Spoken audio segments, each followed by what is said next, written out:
बाजार के नाम से जाने जाते हैं कि जहां पर सामान बिकता है और सस्ते रेटों पर सामान मिलता है, सस्ते दामों में सामान मिलता है। जैसे फॉर एग्जांपल दिल्ली जामा मस्जिद है, या इसी तरीके से लाल किला है, या हमारा जो लोनी का इलाका है, यहाँ पर एक मुस्तकिल बाजार का नाम ही चोर बाजार है, चोरी की मिलती है। तो फिर ऐसे बाजार से खरीद और फरोख्त करना ये नाजायज होगा।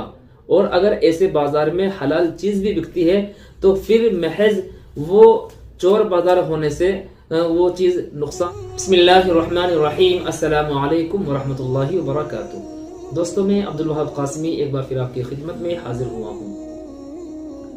आज की वीडियो में हम बात करेंगे कि चोर बाजार से सामान खरीदना कैसा है, क्योंकि वहाँ सामान सस्ता मिलता है। शहरों में कुछ बाजार ऐसे होते हैं कि जो चोर बाजार के नाम से जाने जाते हैं कि जहाँ पर सामान बिकता है और सस्ते रेटों पर सामान मिलता है, सस्ते दामों में सामान मिलता है। जैसे फॉर एग्जांपल दिल्ली जामा मस्जिद है, या इसी तरीके से लाल किला है, या हमारा जो लोनी का इलाका है, यहाँ पर एक मुस्तकिल बाजार का नाम ही चोर बाजार है। तो क्या ऐसे बाजार से सामान को खरीद करके लाना वो जायज़ होगा या नहीं, या दिल्ली से जो इस तरह की मार्केट है जामा मस्जिद की, वहाँ से सामान खरीद करके ला सकते हैं हम या नहीं?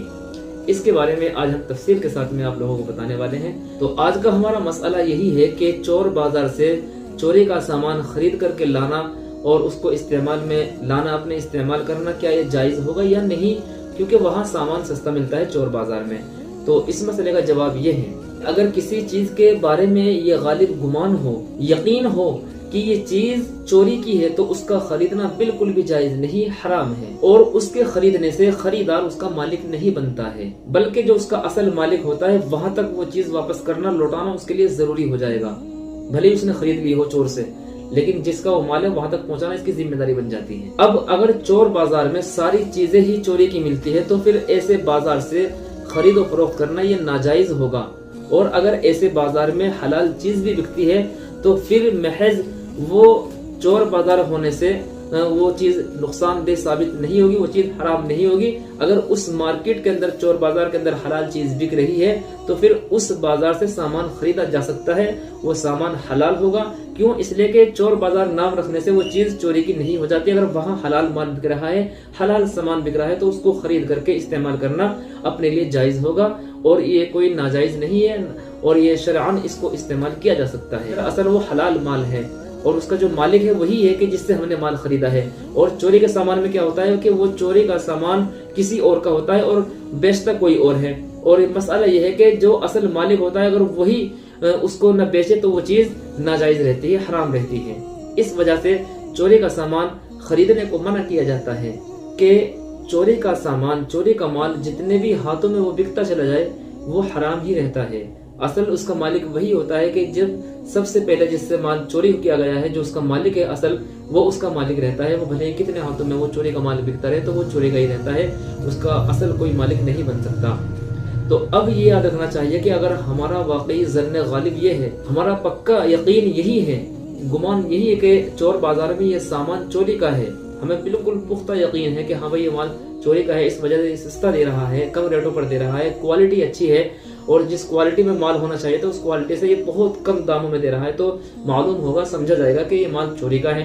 लिहाजा ऐसे माल को खरीदना ये नाजायज होगा, सही नहीं होगा। अल्लाह के नबी सल्लल्लाहु अलैहि वसल्लम ने इस सिलसिले में मना फरमाया कि इस तरीके का माल जो चोरी का माल होता है उसको नहीं खरीदना चाहिए। ठीक है। उसके बाद में जब मार्केट के अंदर, चोर बाजार के अंदर हम सामान लेने जाते हैं तो वहां पर बहुत सारे सामान ऐसे होते हैं कि जो चोरी का तो नहीं होता है लेकिन सस्ते रेटों पर भी मिलता है। मिसाल के तौर पर एक दुकान है जो वहां पर वो हलाल माल भी बेचता है और हराम माल भी बेचता है, यानी चोरी का माल भी बेचता है और जो खुद का उसका जायज माल होता है वो भी बेचता है। अब दोनों तरह का गुमान उसमें रहता है। या ऐसे ही बहुत सारे हजरात ऐसे होते हैं कि जो कम क्वालिटी वाला माल ले जाकर के वहां बेचने की कोशिश करते हैं ताकि उनका सामान निकल जाए। तो अब मसला यही है कि अगर वाकई उसको ये पक्का यकीन है कि भाई ये माल चोरी का है तो फिर नाजायज होगा खरीदना, और अगर उसको ये पक्का यकीन नहीं कि भाई ये चोरी का माल नहीं है बल्कि ये तो इसने हल्की क्वालिटी का बना रखा है या ये माल चोरी का नहीं, बिल्कुल उसका ज़न्न गालिब जो है, उसका जो गुमान और उसका जो यकीन है वो यही कहता है कि भाई ये माल चोरी का नहीं है, तो फिर उसको खरीद कर लाना जायज होगा। अदरवाइज जायज नहीं हो सकता है। अगर ये पक्का यकीन है कि हाँ ये माल चोरी का है تو پھر کسی بھی صورت میں اس کو خرید کر استعمال کرنا یہ ناجائز ہوگا، اور وہ اس کا مالک نہیں بن سکتا ہے جب تک کہ وہ جو اصل مالک ہے اس کے پاس تک وہ مال نہ پہنچ جائے اور اس سے نہ خرید لیا جائے۔ امید ہے مسئلہ آپ کی سمجھ میں آ گیا ہوگا۔ آپ کے بھی کوئی مسائل ہو، کوشچنز ہو، کمنٹ باکس میں لکھ دیں، اگلی ویڈیو میں انشاءاللہ ضرور اس کو بتایا جائے گا۔ ملتے ہیں نیکسٹ ویڈیو میں، تب تک کے لیے اجازت، السلام علیکم ورحمۃ اللہ وبرکاتہ۔